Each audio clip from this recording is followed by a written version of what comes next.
SNC ലാവലിൻ്റെ case ഇപ്പോഴെങ്ങും തുടങ്ങിയല്ലാന്ന് നമുക്ക് എല്ലാവർക്കും അറിയാം. ആ ലാവലിൻ കേസ് ഏകദേശം എനിക്ക് തോന്നുന്നു 2013 CBI കോടതിയിൽ നിന്ന് ഇത് റിജക്റ്റ് ആയിപ്പോയി. അതായത് വിടുതൽ ഹർജി നൽകിയിട്ടുണ്ടായിരുന്നു നമ്മുടെ പിണറായി വിജയൻ. അപ്പോൾ അതിൽ നിന്ന് 2013 പിണറായി വിജയൻ ഇതിനകത്ത് കുറ്റക്കാരനല്ല എന്ന് കണ്ടെത്തിക്കൊണ്ട് CBI കോടതി തന്നെ അദ്ദേഹത്തെ വെറുതെ വിട്ടു, അതായത് കുറ്റവിമുക്തനാക്കി.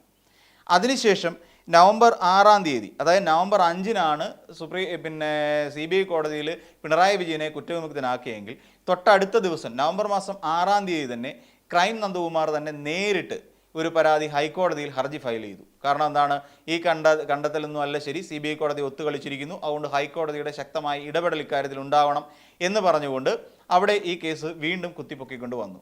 അതായത് 2013 നവംബർ മാസം 6-ാം തീയതി അങ്ങനെ ഹൈക്കോടതിയിലെത്തി എങ്കിൽ തന്നെയും അവിടെ നിന്ന് വീണ്ടും ഈ കേസ് തള്ളപ്പെടുകയാണ് ഉണ്ടായത്. കാരണം അവിടെയും കണ്ടെത്തി. എന്താണ് കണ്ടെത്തിയെന്ന് ചോദിച്ചു കഴിഞ്ഞാൽ, ഈ CBI കോടതിയുടെ കണ്ടെത്തലുകളാണ് ശരി, അല്ലെ CBI കോടതി പറഞ്ഞതാണ് ശരി, മുഖ്യമന്ത്രിക്ക് ഇതിനകത്ത് പങ്കില്ല. പക്ഷേ ഇതിനകത്ത് ശക്തമായി ഗൂഢാലോചന നടന്നിട്ടുണ്ട്.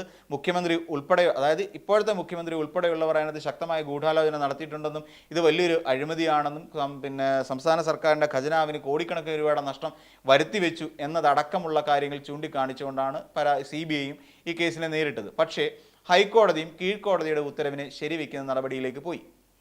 അങ്ങനെ വീണ്ടും ഇവിടെ നിന്ന് വീണ്ടും 2017 കൂടി നേരെ സുപ്രീം കോടതിയിലേക്ക് ഈ കേസ് എത്തിപ്പെടുകയാണ് ചെയ്യുന്നത്.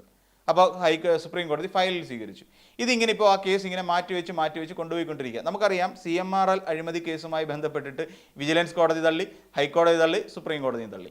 ഈ നിലയിലേക്കാണ് കേസുകൾ പോയത്. അതുപോലെ തന്നെ ഒരു ലൈനപ്പാണ് നമ്മൾ ഇവിടെയും നമ്മൾ കാണുന്നത് നമ്മൾ മനസ്സിലാക്കണം.